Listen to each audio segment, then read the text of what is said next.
What's up, y'all? This is Brave, and I'm back for another review of 11 Marriage Huntsville. This is Season 6, Episode 17, and the episode is titled So Ladylike, and it is such a fitting episode title. Y'all, let's jump right into this review. Alright, so we hop back over with Mel and Kiki. Now, Mel, she is, being honest in this conversation with Kiki. Like, listen, girl, Tiffany is bringing up the fact that this could mess up everybody's brand and whatever else Tiffany is talking about. Is that you in the video? Girl, what is going on? So Kiki is like, I can't confirm or deny if that is me. However, I will be vindicated in all of this. And honestly, Kiki, I hope that you are right. You know what I'm saying? But I can't lie. The storyline, it does sound crazy. It does.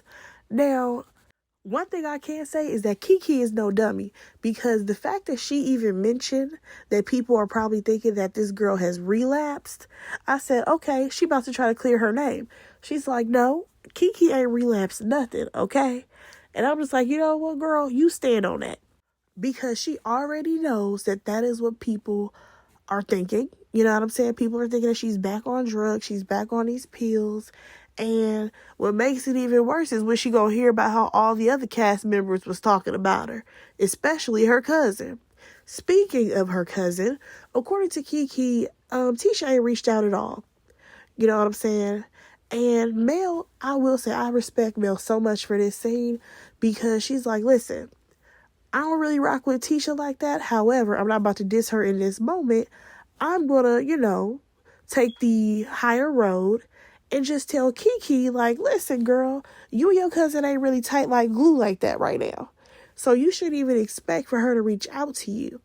Like, Mel, she really did break it down to Kiki how you haven't always reached out to Tisha when she's going through stuff and her name is in the blogs and tabloids and whatever else. So you can't expect that from her. And, Kiki, she understood. However, you can tell she still felt some type of way that Tisha did not reach out to her. Like, Mel, I will say she kept it real cute in that scene. But, baby, it's going to get real interesting a little bit later. Oh, and I almost forgot to mention how Mel basically told her, like, oh, yeah, Tiffany, she's having her little baby reveal. Like, you should come. And Kiki's like, yeah, I'm going to come or whatever. And I love the fact that Mel was like, just make sure you have all your answers ready, because these girls, they like to be messy. They like to ask questions. You know what I'm saying? And you don't want to be stuck out there looking like Boo Boo the Fool when they just like, so Kiki, what's going on with the Crime Stoppers? You know what I'm saying? And Kiki said she gonna be ready, okay? Now, we did not see Kiki for the rest of this episode, so hopefully she does show up a little bit in the next episode. But let's go ahead and move on, because when I tell you none of this made sense to me, none of this made sense. Like, I feel like right now, Letitia and Marceau are playing in our face, and I don't even understand why they're doing this. So we see Tisha, she pulls up to the house or whatever. Not the house that she's staying in now, but the house that Marceau is working on. The one that they were just in that was supposedly too small for them. So now he's building on that. It makes, y'all, they whole housing situation makes absolutely no sense. I'm not even about to play with y'all, because they literally had one house, right? They brought the land so that they could build their dream house. Ain't broke ground at all. Then they ended up moving into another house that they owned. Now, that house was supposedly too small, so then they moved again to a rental property. Now Marceau is trying to add on and build on their house that they own. What is happening? None of this makes sense. Their living situation makes absolutely no sense. However, I will say it does look like Marceau is definitely putting in a lot of work into this house. So now they are renovating this home, right? And I'm just like, so what happened to y'all 48 acres? Or how many ever acres y'all got? There's no point in breaking ground over there. Y'all might as well just go ahead and relist that land and keep it moving. Because I feel like once Marceau is done with this house, why would you go build another house? It makes absolutely no sense.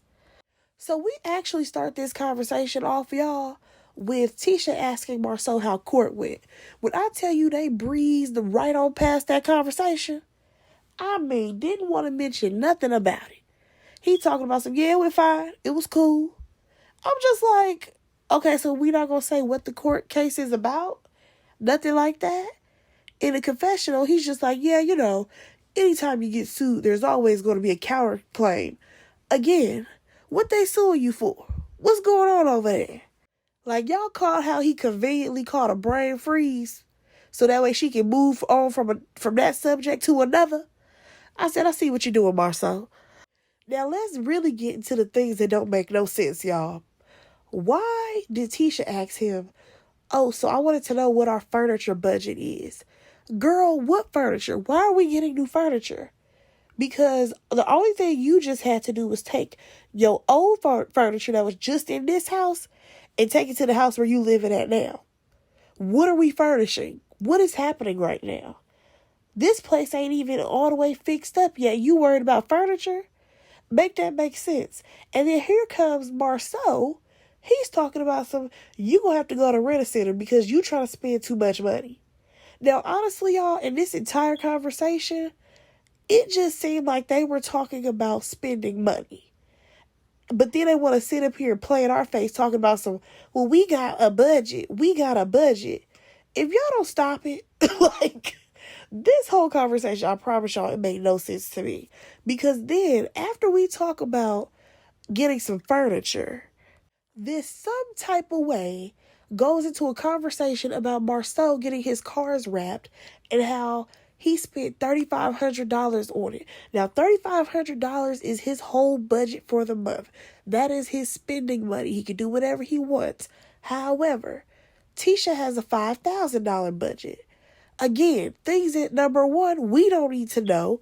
Number two, what the hell this got to do with y'all buying a whole new set of furniture? Like, what is going on? So then, y'all, we get into a back and forth of, I don't question how you spend your money. Why you worried about how I'm spending my money? Plus, I'm investing my money into this house and all of this. Now, I will say this.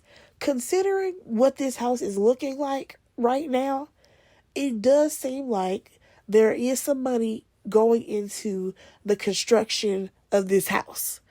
So, y'all, this done hurt Marceau's feelings. He feels some type of way. It's very much a, how dare you say this to me?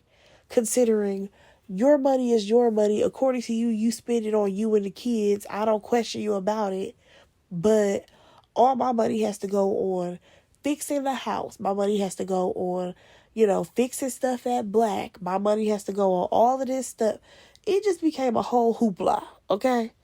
Y'all, some type of way, we ended this scene with Tisha apologizing to Marceau because she hurt his feelings because she swears that he's doing everything else with his money except for, what he's supposed to be doing, I guess. And then some type of way, this circled all the way back around to the fact that she wants to buy a car. She wants an SUV. Y'all, what the hell is we talking about? What was that entire scene? Keep Tisha and Marceau far away from me because they are a hot mess. This entire scene made no sense. I don't know how we got here. I don't even know what's happening. Because I'm like, girl, you could have just asked for a car. Why did you go up in there talking about you need money for furniture? Then you complain about him spending money on getting his car wrapped. He talking about he putting money towards the house. Like, what is going on? And now you talking about you need a new car? Y'all, where is the Scots getting all this money from? How much money did they collect from the Expo? That's what we need to find out. Because clearly, they got money, they got money trees over there. I'm trying to figure out, where are they getting all this money from that they about to refurnish a damn house? They're about to get Tisha a car. Like, what is going on? And remodel their house? Somebody come get the Scots. Let's go ahead and move on. All right, y'all. Let's go ahead and talk about Tiffany and Stormy. They meet up at the location of the baby reveal. We get a little walkthrough. of what the ideas are for the baby reveal and how it's going to be set up and all of that good stuff. Cool. So these two ladies, they sit down and they have a conversation about who's invited to this baby reveal. According to Tiffany, everybody is invited. Her family and friends, they're also invited, outside of the show. Y'all, I want y'all to remember that because that is a keynote that I'm going to talk about a little bit later. Y'all, even Kiki is invited. Okay? Even Tisha is invited, even though Tisha has not, submitted an RSVP. Now, here's the thing when it comes to Kiki, though. Of course, Tiffany is still throwing daggers. She's still, coming for Kiki, talking about oh yeah, she can come as long as she don't steal no locks. Girl, when this girl come for you, I don't want to hear nothing. When Kiki drags you, I don't want to hear you crying wolf at all. Because at the end of the day, you don't have to be this nasty towards her. Your little jokes, they're not really that appropriate. And on top of that, you done dropped this baby. So you can get it from anybody at this point. So I hope that you're ready, Tiffany. Now, when it comes to Stormy, we all know that she has an issue with Tisha, but she acting like she don't, okay? According to her, her issue is not even with Tisha. If Tisha got a problem, that's on her. However, she does have an issue with Marcel because Marcel thinks that he's the smartest man in the room, and we all know that he is not. But y'all, let's go ahead and move along. So the two ladies talk about how much Tiffany's life is in shambles, pretty much. She's had her son. However, everything else seems to be pulling on her and it's going wrong. Now, according to Tiffany, the baby needs her 24/7. However, her job is very demanding. She still has to be a mom to the other two sons that she has. And then also, Lou has his needs and Lou is also MIA. Now, y'all, Lou already told her in the beginning that this was going to be hard, especially considering their lifestyle at the time. So now things have shifted and changed, and you just added a baby on top of that. Tiffany, I'm sorry to say this, sweetheart, but you kind of brought this on yourself because you wanted this baby. So now you have to deal with all that comes with it. And one thing that I want to point out, you guys, is the fact that I think that she thought that Lou would be around more, but I happen to notice that she said that he works for A&M. And I'm just like, okay, I believe that's a college. I don't believe that he had that job previously. Like, I don't think that Big Lou worked for whichever college that is. I honestly don't know which one it was. But I don't think that he worked there previously. So, of course, he's going to be MIA considering he's probably traveling with this college team. And let's be honest, all because you decided to welcome a baby into the world doesn't mean he's not going to take on new job opportunities. You know what I'm saying? That could further his career. Like, the only thing that I can say is, Tiffany, girl, you need to stop being in everybody else's business. Stop trying to be messy and, throw shade left and right because you're miserable, and get you some help, not only for your own mental, but also you should probably find some people to help you, that can support you. Like, find a nanny, find someone who can help step in some type of way, you know what I'm saying, to take off some of the load on you. But at the end of the day, shout out to Stormy because she actually seemed like she cared about Tiffany in that moment. And hopefully, she can lend some type of support for her. Let's go ahead and move on to the shenanigans of the Scots yet again. Because when I tell you, this scene is another one that made no sense. It is the Scots meeting up with the Fletchers. First things first, y'all. Why are we acting like they have no idea who the Fletchers are? Because last time that I checked, Martell and Chris, they were close friends, right? Been friends for a long time. Chris works in real estate, right? And you mean to tell me that y'all used to have the company Scots where you worked with Martell as well, and he hardly ever brought Chris around? Y'all never did deals together? Oh, wait, y'all did. Remember that time, you guys, a couple of years ago when they were trying to build a bunch of apartment buildings or something like that, and Chris was involved. You know what I'm saying? I could recall that Chris was involved, Marceau was involved, and Mel and Martell were breaking up, and Martell couldn't really work on a project like that because he didn't have a builder's license, but Melody did. Yeah, we completely forgot all about that, right? Then on top of that, y'all, remember that time that they had that photo of Marceau's back? And it was like, oh, who was he supposedly out there in the streets with? And he said he was meeting up with Chris Fletcher. Yeah, and Chris Fletcher was like, yeah, I don't appreciate Marceau lying on me because I met up with him earlier in the day. So I don't know what that Negro was doing that night. Why are they playing with us? As if these people don't know each other. But y'all, let's play this game with them. So the Fletchers arrive or whatever. And they want to get to the bottom of the fact that they were not invited to the Black Expo. Now, at this point, this is where the Scots decided that they were just going to throw out anything that they could say to deflect from the fact that these people probably just don't like them. I don't think that the Scots like the Fletchers, period. Nonetheless, according to Marceau, he only knew that, Fletcher was a realtor. I said that's still having a business, especially considering he's a broker. Like, does he have his own brokerage? Like, what's going on there? Also, the fact that he literally sat up there and said, yeah, I didn't know what y'all did. I just thought that Fletch made a bunch of money and I thought that you were just his pretty little wife. Really? Like, why would you minimize his wife like that? Is it because you love to minimize your own? Because that's the vibe that I'm getting.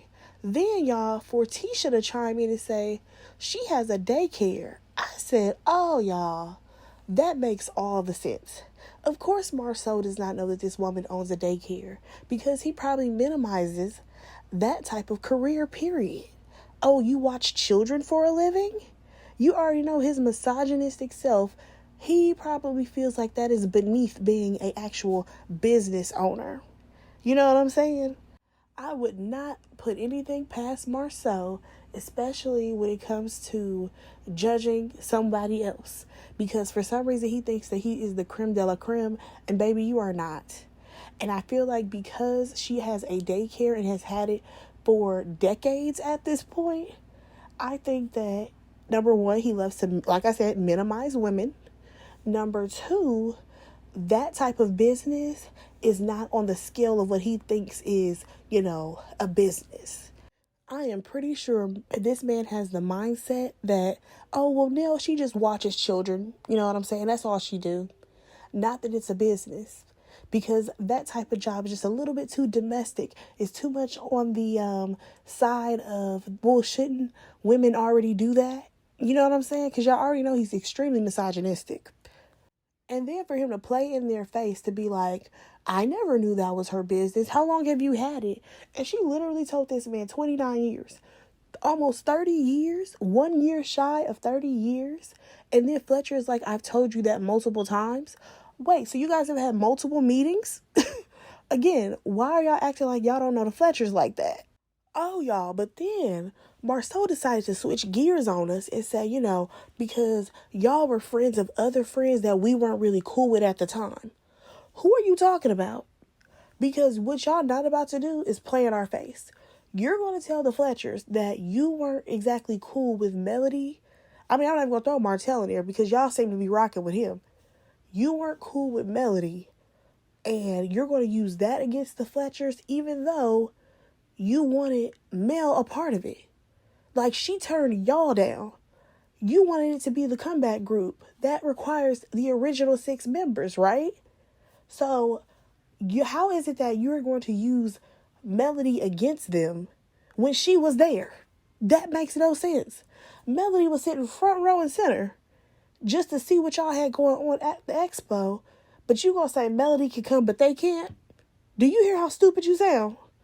And like Mel said, this is not college. This is not high school. Why are you sitting up here telling me that, you guys were friends with so-and-so, so I can't be your friend? You sound ridiculous. And what's crazier to me is the fact that I'm just like, again, Marceau, you use Chris as the scapegoat to say that you weren't laid up in some hotel room with some woman. Remember that? So Chris was cool enough for you to go ahead and mention him then. However, now you act like you don't know this man. Are you out of your mind? And then, y'all, what makes this whole thing worse is that Tisha chimes in with her husband talking about they have a line drawn in the sand, basically against the Holts, because they don't really rock with them like that. Again, well, why did you try to bring Melody as well as Martell in on the Espo if you don't rock with them? Make that make sense, Tisha. So here's the thing. Now we got to go ahead and switch gears a little bit because you can tell that Fletchers are over it, okay? Both of them. Nell as well as Chris. So they're like, okay, well, how was the expo? Did your comeback group come back? What happened over there? And here goes Marceau. Well, it was cool, but Martell, he didn't really talk too much. He just kind of worked the crowd. And, Melody, she showed up, but she didn't participate. But, it was cool or whatever, right? So then Nell decided to be a little bit catty and say, well, I heard y'all don't want to pay people for speaking. So what's up with that? Here comes Marceau yet again, talking about how, we didn't pay anybody to speak or whatever. We are the ones who came out of pocket on this. I was like, wait a second. Didn't your brother give you $100? Didn't you go run down on Stormy for $100? So who exactly paid for all of this? Then he had the audacity to say, y'all, because we didn't charge them to speak. What do you mean by you did not charge them to speak? I've never heard of that in my life. I'm going to charge you to come to my expo and share your knowledge with a group, with a full room of people. What are you talking about? Then he decided to throw some shade towards Mel, talking about well, you're not going to, show up to meeting upon meeting upon meeting. And then at the end of it, you're just kind of like, oh, well, I usually charge for this. Basically saying that she should have bowed out, when the meetings first started. Sir, she was trying to hear y'all out, okay? Secondly, y'all didn't even know what y'all were going to do. Y'all didn't even know anything about getting funding outside of what type of money y'all were going to put up. So what are you talking about? Y'all were the ones who waited till last minute to say, officially, we're not paying anybody to speak. Then he goes on to completely dig another ditch for himself, talking about because we come from a level of expertise and knowledge, because we have all this information to give to the people. Sir, you couldn't even answer questions properly while you were on that stage. You are mumbling, bumbling, and fumbling all over those words. So stop playing. Then for you to go on to say, oh, because they're just now starting their company. Let's not play. Let's not play, especially on Melody's name. Y'all, it's the fact that Marceau and Tisha both know all of what has transpired between Melody and Martell. They know it. Hell, if we go back prior to everybody being on the TV screen, y'all used to be in business together. That is why your business is called Scots. It is Scott and Holt put together, okay? As much as y'all two hate to say it, Martell and Melody both brought y'all a lot of business. You know what I'm saying? And then on top of that, that Melody had to dissolve every business that she had with Martell and then had to start from the ground up. So the fact that you gonna sit in here and play on this lady's name is crazy to me. Especially saying, oh, I'm not going to pay you to talk about your little t-shirt business. What are you talking about? Melody has been working, okay?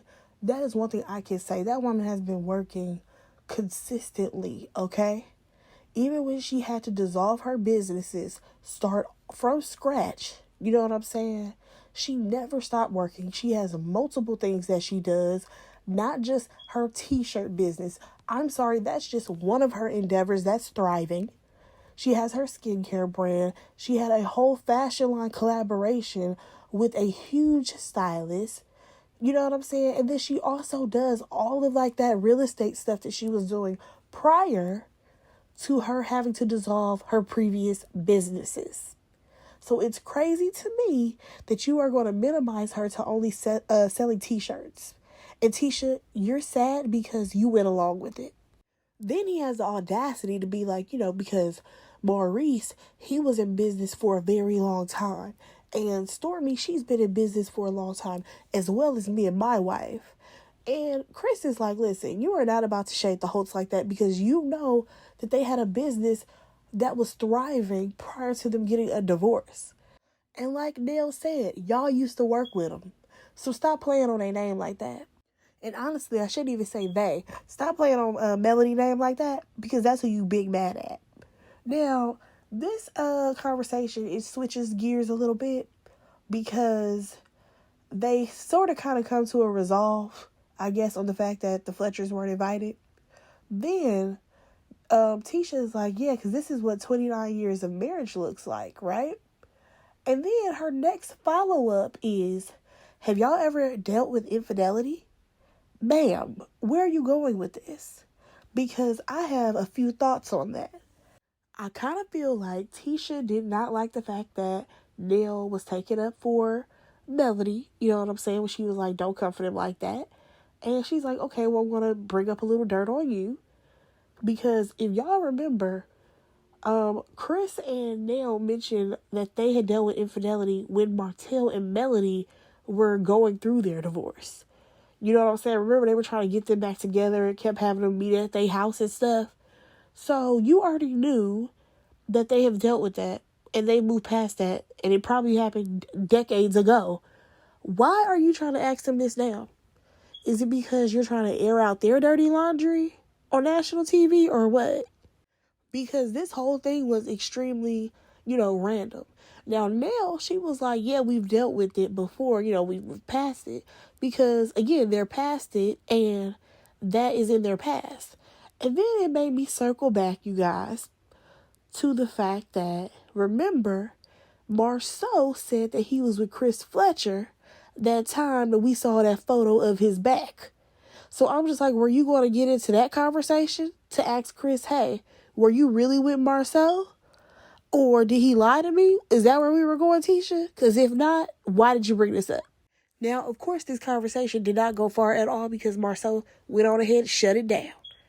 All right, y'all.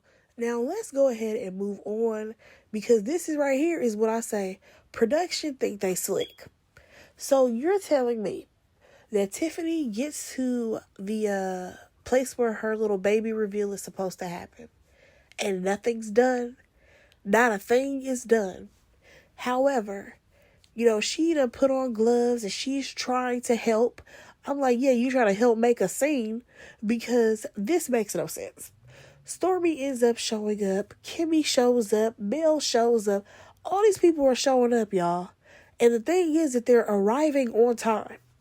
I said, this has nothing to do with her actual baby reveal, y'all. This is all production, because we didn't see not a one family member or nobody in the background when the balloons and stuff wasn't up. Because when you really think about it, sometimes it be your family that be arriving first, okay? Where her mama at? Where her cousins at? Those people should have been in the background. We ain't seen nobody but the regular cast, aka production called them and said, get here early, and we're going to make it seem like, oh, nothing was ready at this little baby reveal.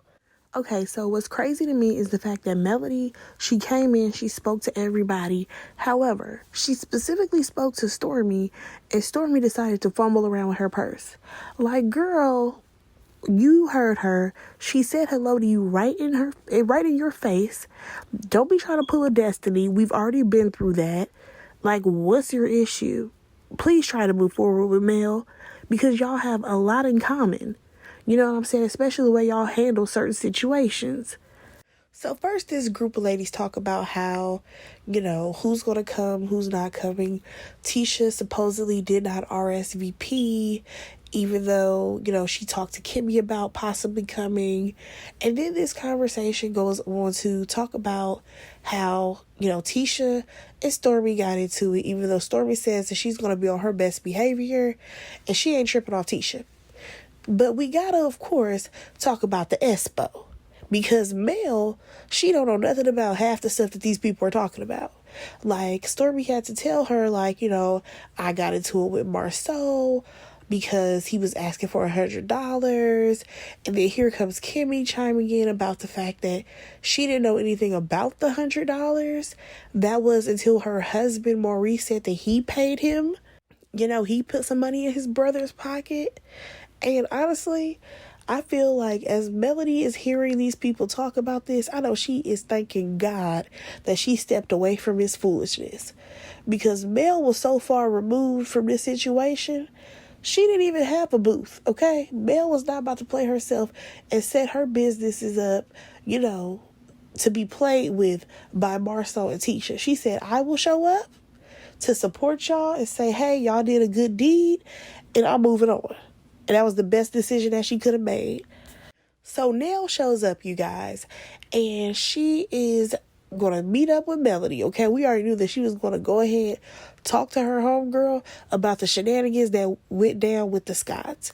And that's exactly what she does. She's like, listen, we met up with the Scots. We talked about, why we weren't invited to the Expo. And Melody, she's like, oh, so did you clear that up or whatever? And she's like, girl, let me tell you the shenanigans that they told us.